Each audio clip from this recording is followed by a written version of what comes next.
দর্শক, গতকালকে একটা বড় ঘটনা ঘটে গেছে।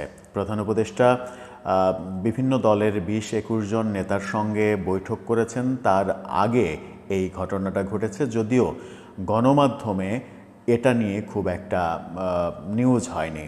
ঘটনাটা বড়, কিন্তু গণমাধ্যম ব্যাপারটাকে এড়িয়ে গেছে, কিংবা গণমাধ্যমকে এড়িয়ে যাওয়া হয়েছে। দুই একটি গণমাধ্যমে যে খবর এসেছে, সেই খবর শুধুমাত্র এক লাইনের একটা নিউজ, কিন্তু এই এক লাইনের একটা নিউজই খুবই যে গুরুত্বপূর্ণ এবং দেশের এই ক্রান্তি লগ্নে এটার যে অনেক বেশি মাজেজা রয়েছে, সেটা বিষয়টা উল্লেখ করলেই আপনারা বুঝতে পারবেন। গতকালকে বিকেলে ৫টার দিকে প্রধান উপদেষ্টা তার বাসভবন যমুনায় বাংলাদেশের প্রধান বিচারপতির সঙ্গে জরুরি বৈঠক করেছেন। আধা ঘন্টারও বেশি এই বৈঠক তিনি করেছেন। হঠাৎ করে প্রধান উপদেষ্টা প্রধান বিচারপতির সঙ্গে বৈঠক করলেন কেন? প্রধান বিচারপতির সঙ্গে বৈঠক খুব একটা সাধারণ বিষয় নয়, ছেলেখেলা বিষয় নয়। কারণ প্রধান বিচারপতির সঙ্গে রাষ্ট্রপ্রধানরা বৈঠকটা তখনই করেন, আনুষ্ঠানিকভাবে বৈঠক তখনই করেন যখন রাষ্ট্রের কোনো সংকট তৈরি হয়। রাষ্ট্রের কি সত্যিই সংকট তৈরি হয়েছে? সংকটের মধ্য দিয়ে আমরা যাচ্ছি এবং সেই সংকট উত্তরণের পথ নিয়েই কি তাদের মধ্যে আলোচনা হয়েছে? গণমাধ্যমে এক লাইনে কি বলা হচ্ছে? কেন ব্যাপারটাকে এত গুরুত্বহীন হিসেবে উপস্থাপন করা হচ্ছে? প্রেস উইং থেকেই বা কেন ব্যাপারটা সম্পর্কে বিস্তারিত বলা হলো না? সে আলোচনা করার চেষ্টা করবে এই ভিডিওতে। থাকবেন পলিটিক্স টিভির নিয়মিত আয়োজনে।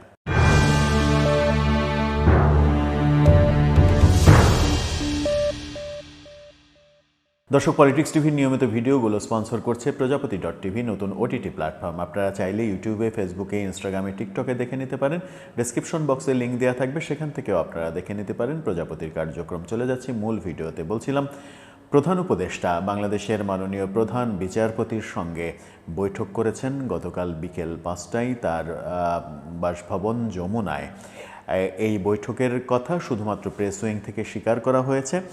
দৈনিক যুগান্তর এই খবরটা নিশ্চিত করেছে, কিন্তু তারা ডিটেল কিছুই লেখেনি। আপনারা তার শিরোনামটা দেখে নিতে পারেন। সেখানে শুধুমাত্র বলা হয়েছে, অন্তর্বর্তী সরকারের প্রধান উপদেষ্টা অধ্যাপক ডক্টর মোহাম্মদ ইউনূসের সঙ্গে জরুরি বৈঠক করেছেন প্রধান বিচারপতি ডক্টর সৈয়দ রেফাত আহমেদ। রোববার বিকেলে প্রধান উপদেষ্টার বাসভবন যমুনায় এই বৈঠক অনুষ্ঠিত হয়।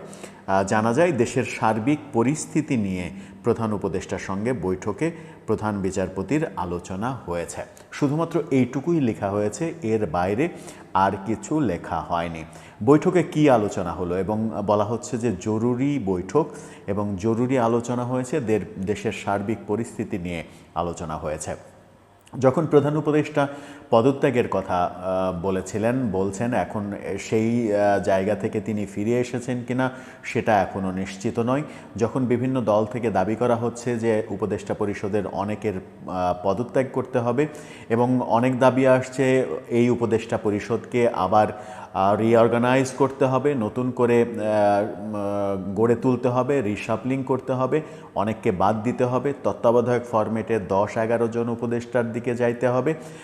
অর্থাৎ সরকার পুনর্গঠন প্রক্রিয়ার ব্যাপারটা চারিদিকে যখন আলোচনা হচ্ছে, তখন প্রধান উপদেষ্টা প্রধান বিচারপতির সঙ্গে বৈঠক করলেন। এর আগে আমরা জানি যে এই সরকার গঠিত হয়েছেই মূলত প্রধান উপদেষ্টার ১০৬ অনুচ্ছেদের, সংবিধানের ১০৬ অনুচ্ছেদের রেফারেন্সের ভিত্তিতে। কারণ সংবিধানে তত্ত্বাবধায়ক সরকার কিংবা অন্তর্বর্তীকালীন সরকার কোনো কিছুই নেই।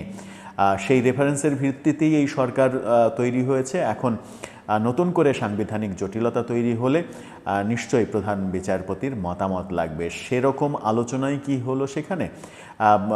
যদি এই সরকারকে পুনর্গঠন করতে হয়, সরকারের যে সংজ্ঞা, সেই সংজ্ঞা অন্তর্বর্তীকালীন সরকার থেকে নির্বাচনকালীন সরকার কিংবা তত্ত্বাবধায়ক সরকার, এই ধারায় যেতে হয়। বলা হচ্ছে অন্তর্বর্তীকালীন সরকারের কোনো টার্মস নেই।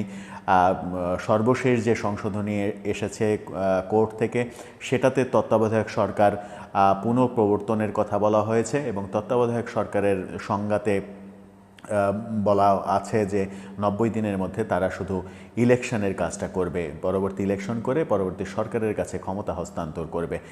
তার মানে হচ্ছে যে সরকারের প্রক্রিয়াতে একটা জটিলতা রয়েছে। সেই জটিলতা নিরসনের জন্যই প্রধান উপদেষ্টা প্রধান বিচারপতির সঙ্গে বৈঠক করলেন কিনা সেই প্রশ্নটা সামনে এসে যাচ্ছে এখন। কি জটিলতা হতে পারে? জটিলতা হতে পারে সরকারের কাউকে কাউকে পদত্যাগ করতে হতে পারে, অথবা এই আলোচনাও হতে পারে যে প্রধান উপদেষ্টা যদি পদত্যাগ করে ফেলেন তাহলে এই সরকারের কি হবে। দুদিন আগেই এটা নিয়ে পত্রপত্রিকায় বিভিন্নভাবে লেখালেখি হয়েছে যে কি ব্যাপার। বিবিসিও এটা নিয়ে নিউজ করেছে যে যদি প্রফেসর ইউনূস পদত্যাগ করেন তাহলে কি হতে পারে।